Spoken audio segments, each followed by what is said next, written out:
यह वाकई चिंताजनक लगता है कि नीति बनाने वाले ही अपनी जानकारी का उपयोग निजी मुनाफे के लिए करते हुए जा रहे हैं, जिससे विकास का जो बेनिफिट होता है वो असली हकदार जो किसान होता है उसके बजाय वो सिर्फ चंद रसूखदारों की पॉकेट में चले जाता है।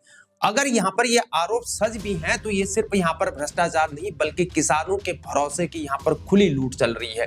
जिस सिस्टम का काम यहाँ पर जनता के हक को बचाना है वही अंदर खाने यहाँ पर सौदा करने लग जाता है, तो ये सबसे बड़ा नुकसान आम आदमी का ही होता है। हाईवे प्रोजेक्ट और विकास यहाँ पर जरूरी है, लेकिन अगर उसका फायदा सिर्फ यहाँ पर अफसर, ठेकेदार और नेताओं तक अगर सीमित रह जाए तो किसान हमेशा की तरह यहाँ पर सिर्फ अपनी जमीन को खो देता है।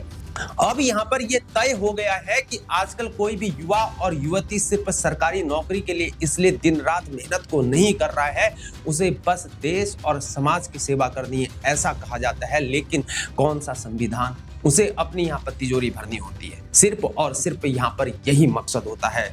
पिछले कई सालों से जितना फर्जीवाड़ा यहाँ पर आईएएस अधिकारी किए जा रहे हैं, स्टेट में पीसीएस अधिकारी, उतना तो नेता भी नहीं कर पा रहे हैं। भला इतना वेतन क्या मिलता है इन अधिकारियों को, जरा सोचिए। तो फिर ऐसे ठाट और बांट कैसे हो जाते हैं।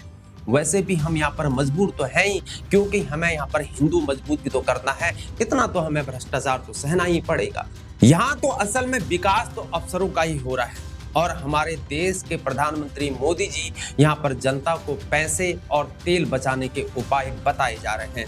क्या ये जो अफसर हैं वे भी यहाँ पर चाहते हैं क्या कि एक ही पार्टी जो यहाँ पर सत्ता में बनी रहे ताकि हम ऐसे ही भ्रष्टाचार को करते रहें।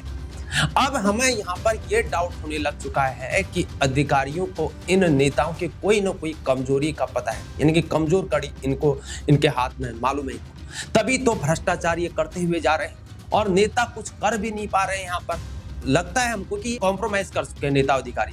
चलो यहाँ पर मिल बांट कर सब खा लेते हैं, तुम भी खुश रहो और हम भी खुश रहते हैं।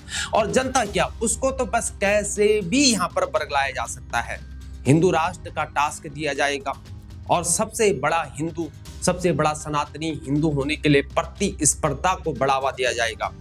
हिंदू को हिंदू से बैर करवाया जाएगा, एक झंडा उसको थमा दिया जाएगा और युवा यहाँ पर खुश हो जाता है। फिर होगा बेरोजगार, क्योंकि मुद्दा तो वो बोल ही नहीं पाएगा, सब चंगा सी चल रहा होगा और गलत काम को यहाँ पर देशभक्ति और राष्ट्रवाद का मुखौटा बना दिया जाएगा और पीछे यहाँ पर गलत काम होते रहेंगे।